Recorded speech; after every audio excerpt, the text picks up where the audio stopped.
আসসালামু আলাইকুম প্রিয় দেশবাসী, আপনারা যে যেখান থেকে দেখতেছেন অবশ্যই ভিডিওটা মনোযোগ সহকারে দেখবেন। আজকের নিউজ, আজকে 24 তারিখ। তো প্রধানমন্ত্রী যা বক্তব্য করেছেন, মানুষের জন্য কাজ করব, গালি নিয়ে চিন্তা করি না প্রধানমন্ত্রী। মানুষের জন্য কাজ করে যেতে কেউ সমালোচনা করলেও পরোয়া করে না বলে জানিয়েছেন প্রধানমন্ত্রী শেখ হাসিনা। তিনি আরও জানিয়েছেন, বুধবার বিকেলে প্রধানমন্ত্রীর কার্যালয়ে এডিটর্স গিল্ডের উদ্যোগে বিভিন্ন গণমাধ্যমের সম্পাদক ও হেড অফ নিউজ এবং সিনিয়র সাংবাদিকদের সঙ্গে মত বিনিময়কালে তিনি এ আহ্বান জানান। প্রধানমন্ত্রী বলেন, স্বাধীনতা এনেছি আমরা, এটা তো বৃথা যেতে পারে না। যতক্ষণ আছি ততক্ষণ মানুষের যাতে কষ্ট না হয় তার জন্য যা যা করণীয় আমি করব।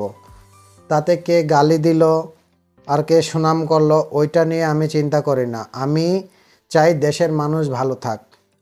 ভাইরে ভাই, একটা কথা বলি, শেখ হাসিনা বলতেছে আমি চাই দেশের মানুষ ভালো থাকুক। কিভাবে ভালো থাকবে মানুষ?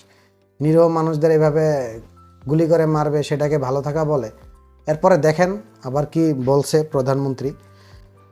আরও বলেছে, কোটা সংস্কার আন্দোলনকে কেন্দ্র করে ঢাকার আশপাশে সারা দেশ থেকে শিবির ও ছাত্রদলের ক্যাডাররা এসে আশ্রয় নিয়েছে উল্লেখ করেন তিনি।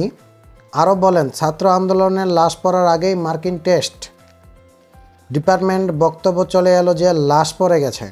লাশের খবর দিল কে? তাদের। লাশ ফেলার নির্দেশটা কে দিল?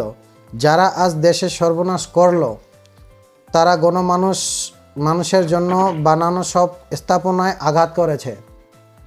ক্ষতি হয়েছে জনগণের। তাই জনগণকে এই জঙ্গি ও সন্ত্রাসবাদের বিরুদ্ধে রুখে দাঁড়াতে হবে, সোচ্চার হতে হবে। তিনি আরও বলেন, এ সময় গণমাধ্যম কর্মীদের খবর প্রচারে আরও দায়িত্বশীল হওয়ার আহ্বান জানান প্রধানমন্ত্রী। তিনি বলেন, ডিজিটাল বাংলাদেশ সুফল পেয়েছে, মানুষ এবার কুফলটা পেল। মানুষকে দোষ দেই না আমি। মিথ্যাচারের হাত থেকে দেশকে রক্ষায় মানুষ যাতে সঠিক সংবাদ জানতে পারে সেভাবেই সংবাদ পরিবেশনা করুন আপনারা। ভাইরে ভাই, প্রধানমন্ত্রী কি বলে?